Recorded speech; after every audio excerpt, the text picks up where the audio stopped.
دوسری جماعتیں جو ہے اپنے سیکریٹریٹ کے ذریعے مرکزی قیادت کے ذریعے کیمپینز کر رہی ہیں. پی ٹی آئی کی نیشن وائڈ آپ کو کیمپین نظر نہیں آتی, ایل کوآرڈینیٹڈ ہے, نان کوآرڈینیٹڈ ہے.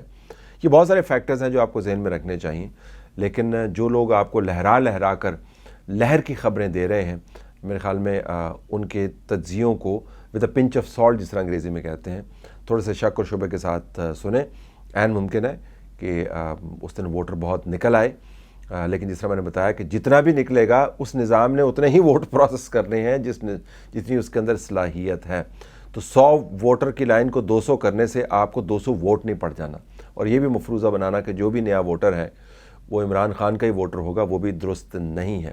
تو لہر والی بات کو تو آپ اٹھا کے ایک سائڈ پہ رکھ دیں, پھر انتظار کریں کہ آنے والے دنوں میں لوگ اپنے ووٹ کے ذریعے آپ کو کیا بتاتے ہیں.